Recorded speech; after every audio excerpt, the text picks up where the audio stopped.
everybody, and welcome back. It's episode 5 of Quarantine Cooking, and today I'm going to be making one of my favorite pantry staple soups, split pea. I think split pea soup gets a bad rap because it kind of looks like mushed up baby food, but if made properly, I think it's absolutely delicious.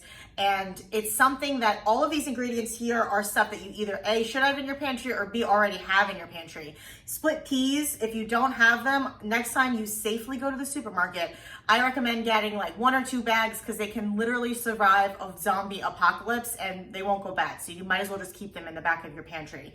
And you can be made vegan or vegetarian, but since I'm neither one of those things, I'm gonna be using butter and pork because why not? So let's get started. I'm gonna show you everything you need to make my split pea soup. 1 medium onion, 3 ribs of celery, 3 carrots, all diced to about a medium dice, all the same size. These 3 things are what we call a mirepoix, which is a basic base for any like soups or stews that you're cooking. They all add a different depth of flavor that this soup really needs. This is what I think kind of makes the whole soup. It is a ham steak that I had in my freezer and I thawed out. I cut them into about 1/2-inch cubes. This, we're actually gonna render all of the fat from the bottom of the pot, and we're gonna use that ham fat with a little bit of butter to saute the rest of our vegetables. And these are going to become crispy ham nuggets of absolute gold. If you don't have ham steak, you can use bacon, pancetta. You can use a ham hock, which I normally use, and I'll just throw it into the soup and let it simmer. Or if you don't like any pork, you can completely leave it out. Normally I'd have 2 cloves of garlic, but I don't have any, so I'm going to use my chopped garlic. I have chicken bone broth that I got from Trader Joe's. You can use vegetable stock or any sort of chicken stock. Pounds of split peas that I just rinsed and I kind of picked through a little bit. Sometimes you'll find a little bit of a stone, little stones here and there, but you just want to make sure that it's, generously picked through. And a couple tablespoons of butter. And that's it. Now let's head over to the pot. Things first, I'm going to put the heat on medium high. And while the pan is cold, I'm going to add in my ham cubes. You want the pan to be cold and not hot because this allows the fat of the ham to slowly render out and you won't have like really burnt pieces of ham before the fat has really released from it. So this is gonna take about 5 minutes, and once this is done, I'm gonna use my slotted spoon, scoop out the ham, put it aside on a plate, and then we're gonna saute our vegetables. Oh, this is looking perfect. We just want them to get slightly nice and crispy and browned on the outside, but still be nice and chewy on the inside. So I'm just going to scoop this out and just set it aside, and we're gonna toss this back in a little bit. Now, you're probably looking at the bottom of the pan and being like, oh my gosh, she burnt everything. You're wrong. You're wrong. Oh my God.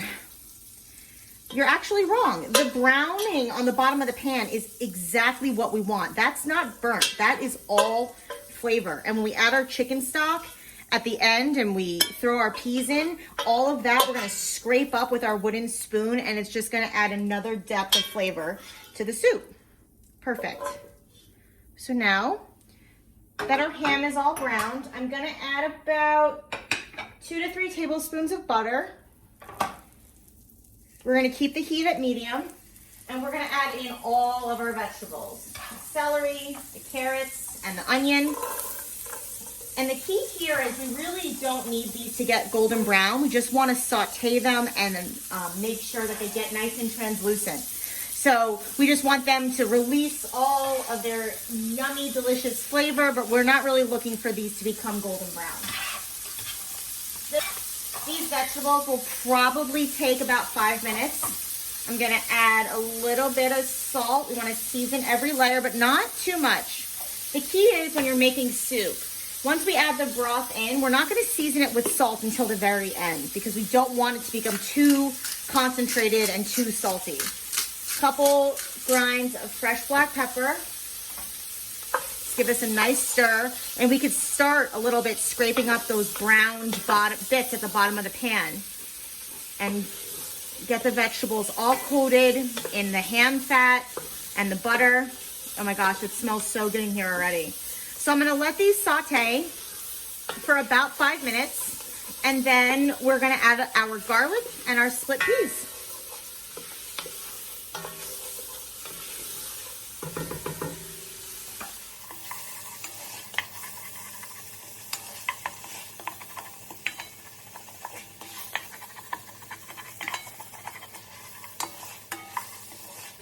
All right, so everything is coated. They're starting to sweat. We don't want these to get too soft because they're still gonna cook in the soup itself. So this looks good to me.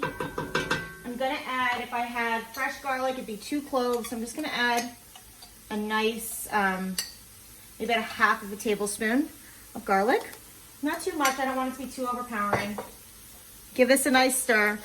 The reason that you add the garlic in after you saute the vegetables is because, like I've said before, once garlic burns, you completely have to start over. There's no coming back from that. It will be bitter and rancid tasting, and it's just nothing that you want in your soup. Perfect. This is all stirred in. Now I'm going to add my split peas. This is a pound of split peas. I am going to add about 1.5 cups of the split peas. The reason I am saving 1/2 cup is because these split peas really break down, and that's what makes the creamy texture of this soup. There's no cream. I don't use a blender or anything. It's just the texture of the peas breaking down, and I want there to be a little bit of actual texture in the soup. So adding in the extra 1/2 cup of split peas, probably about a half an hour before we're done, is what's gonna give this soup really great texture. I'm going to add about 8 cups of this bone broth. I'm gonna put this on medium high.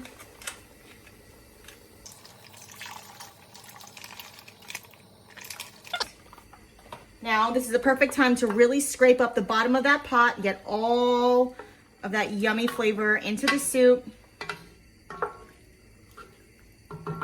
At this time, I'm gonna add my ham back in.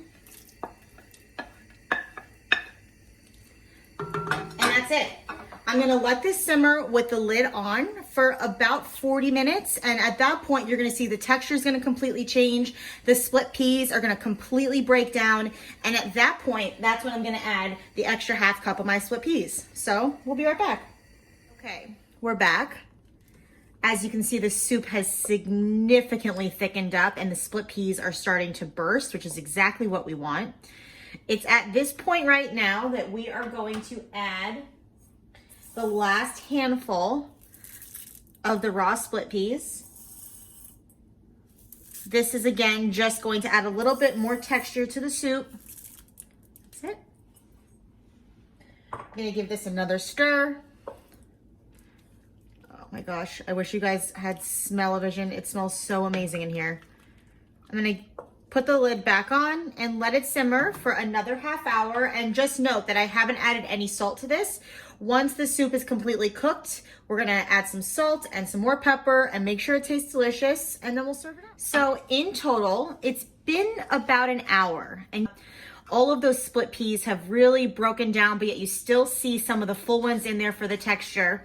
So it's at this point that we're gonna add some salt, because remember, we only added salt to the vegetables when they were sauteing. And some pepper. Let's give that a nice good stir. Let's get a spoon, give it a taste.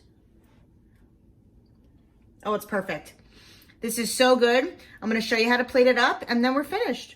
Now that the soup is done, I put it in a bowl, and I'm gonna add an element of crunch, which I think is super important for pea soup because it does have one note of texture, and that is soft. So what I'm gonna add is my secret ingredient, which is, voila, croutons, store-bought croutons. If you have some old bread or bread that's stale, you can cut them into cubes and toast them up. This is just gonna add another little depth of flavor, and it's also gonna add that crunch that you really want when you're eating pea soup. And I also like to top it off with a nice little drizzle of olive oil. And that's it. You have warm and delicious pea soup. And that's my quick and easy pea soup. If you have any questions or comments or any suggestions on what you wanna see me cook next, just send me a message and I'll see you guys next time. Thank you, bye-bye.